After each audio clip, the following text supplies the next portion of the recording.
अस्सलाम वालेकुम, मैं शाहिद हुसैन हूँ। इस वक्त सिंध हाई कोर्ट में मौजूद हूँ। सिंध हाई कोर्ट में दुआ ज़हरा को आज एक बार फिर पेश किए जाना है 11:30 बजे। सिंध हाई कोर्ट का 2 रुकनी बेंच, जिसमें जस्टिस जुनैद गफ़ार और जस्टिस अमजद सैतो शामिल होंगे।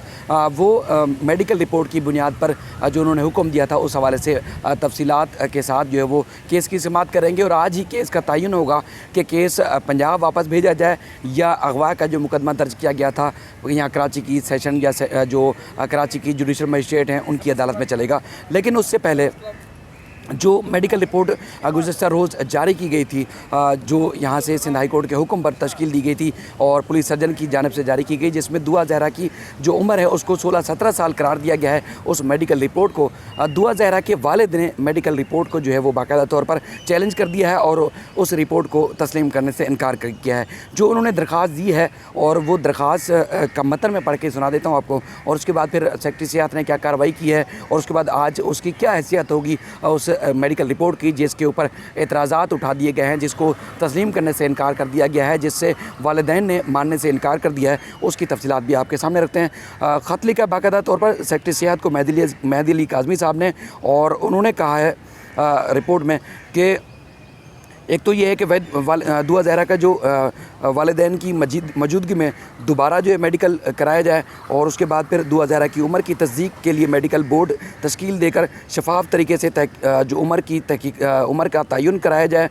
जाली जो मेडिकल बोर्ड है उसमें मुलविस अफराद के ख़िलाफ़ सख्त कार्रवाई की जाए। ये जो मेडिकल बोर्ड ने रिपोर्ट जारी की है इसको उन्होंने जाली करार दिया है और इसको तस्लीम करने से उन्होंने इनकार किया है। दूसरी जानिब ताकतवर क्रिमिनल लोग हैं जो जाली मेडिकल रिपोर्ट की तैयारी में मुलविस हो सकते हैं।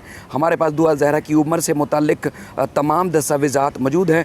दुआ ज़हरा की जो तारीख़ पैदाइश है वो बताते हैं कि 27 अप्रैल 2008 है। दुआ ज़हरा का मेडिकल जो है वो 2 मुख्तलिफ़ तारीख़ों में वालिदैन की अदम मौजूदगी में किया गया। हमें दुआ ज़हरा से मिलने की इजाज़त नहीं दी गई।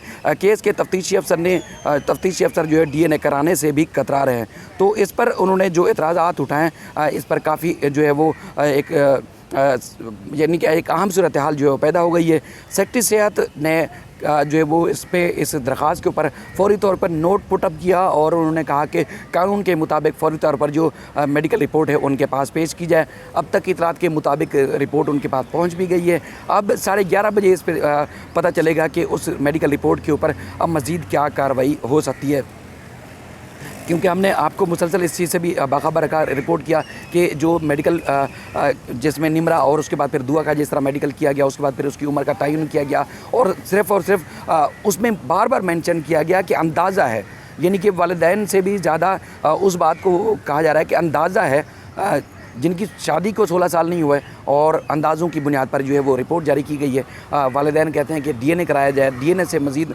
शवाहिद भी सामने आ सकते हैं, उसकी मज़ीद तस्दीक हो सकती है, लेकिन DNA नहीं कराया गया और महज एक्सरे और उसके बाद अंदाज़े की बुनियाद पर जो मेडिकल रिपोर्ट है उसको जो है वो यानी कि जारी किया गया है। उसकी सूरत में हम कह सकते हैं कि जिस तरह वालिदैन ने तहफ़्फ़ुज़ात का इज़हार किया है, बल्कि मुख्तलिफ़ जो कानूनी माहिरीन हैं वो भी इस रिपोर्ट के ऊपर जो है वो शकूक व शुबहात पैदा कर रहे हैं। उनका कहना है कि ये रिपोर्ट जो है वो ना सिर्फ दुआ ज़हरा की बल्कि निमरा और दीगर भी जो उम्र के तयन के लिए मेडिकल जो रिपोर्ट्स जारी की जाती हैं उस पर भी शकूक व शुबहात पैदा की जाते हैं, क्योंकि एक तो नादरा के और जो कानूनी दस्तावेज़ात हैं फिर या तो फिर वो नहीं होने चाहिए अगर इस तरह ही किसी की उम्र का तयन करना है या इस तरह की ही रिपोर्ट जारी करनी है। अगर वो सारी चीज़ें रिकॉर्ड पर मौजूद है, कानून के मुताबिक हैं, तो फिर इस तरह के अंदाज़ों की बुनियाद पर जो रिपोर्ट जारी की जाती है उस पर काफ़ी जो है वो शकूक व शुबहात पैदा की जा रहे हैं। बहरहाल 11:30 बजे इस केस की समाअत होगी। उससे पहले जो है वो ना सिर्फ वालिदैन बल्कि जो पुलिस और जो दीगर हुकाम हैं वो आज जो शेल्टर होम है, पनाह गाह है, वहाँ से दुआ ज़हरा को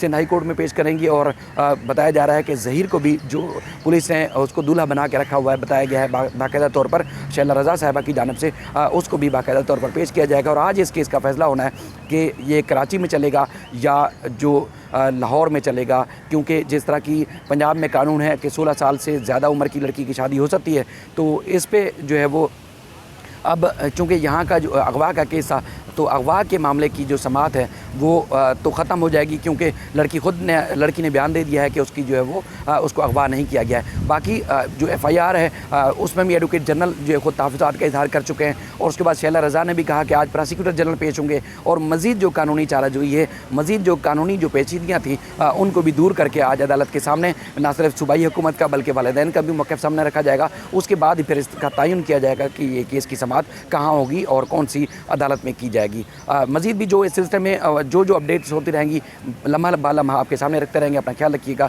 अल्लाह हाफ़िज़।